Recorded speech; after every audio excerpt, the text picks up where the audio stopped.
Hi, my name is Kautar. This is a brief demo and explanation of how my project system works.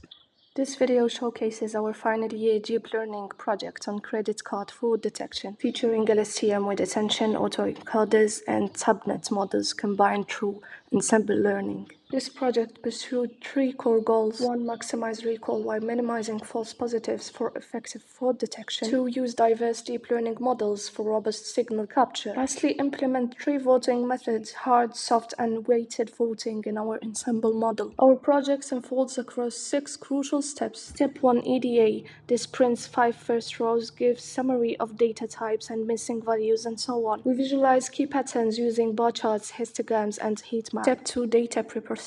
Read the data, remove outliers and numerical columns, split into train validation test sets, scales all features using model readiness. Our Kaggle dataset is highly imbalanced: 284,807 transactions with only 492 fraud. Plus, we apply SMOD only for the training set to prevent data leakage. Validation and test sets remain untouched to stimulate real-world fraud accuracy. Step 4. Implementing our models. In our models folder, we define a simple baseline MLP, one hidden layer and a sigmoid output for binary classification. The trainer function handles model fitting and saving. It also handles visualization and metrics logging. Since this is a baseline model, we skip hyperparameter tuning. In the master notebook, we train the model on training and validation sets, evaluate it on the test set, and log all evaluation metrics: F1 score, AUC, PR AUC, for comparison with more advanced models later. Next, let's move on to our advanced DL models. Model 1. LSTM with attention. We define a custom architecture that uses ticked LSTM layers followed by self-defined attention layer, which learns the importance of each time step in the sequence. The training script compiles and fits the model using RMS prop and logs training and validation loss curve.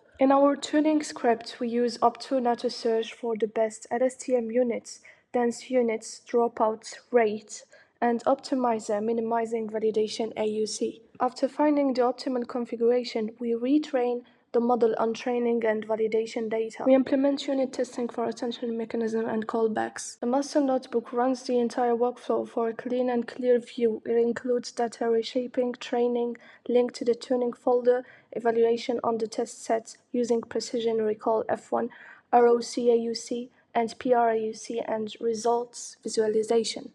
Model 2. Tabnets. We construct a tabnet classifier with default parameters using PyTorch tabnets. We define a dedicated trainer using custom F1 metrics class to properly measure performance on validation sets. We perform Bayesian optimization using Optuna to tune hyperparameters such as decision dimensions, attention width, learning rate, and gamma. Once tuning is completed, we retrain the final model on the combined training and validation sets using best hyperparameters. Check the master notebook. You'll find predict on test set and visualization. Model 3. Autoencoder. We define an advanced autoencoder with Gaussian noise injection and activity regularization to encourage generalization. The AE model is trained only on genuine non-fraud transactions using MSE loss and evaluated by computing reconstruction error on the test set. We use Bayesian optimization to explore optimal encoding size, dropout, and noise level. Once the best config is found, we retrain the final model on all genuine data and evaluate on full test set using reconstruction error thresholding. For more details, check the master notebook. You'll find predict on test set and visualization. Lastly, ensemble model. It contains 3 different powerful majority voting methods. It takes predictions from LSTM with attention, tabnet, and autoencoder models and performs hard voting using majority rules across binary outputs. Soft voting average the predicted probabilities. Weighted voting strategy, where each model contributes differently based on its individual performance. Last and final step 6, we compare the final performance of all models using detailed matrices focused on fraud detection. We also analyze ensemble strategies to determine which voting method provides the most balanced and effective results.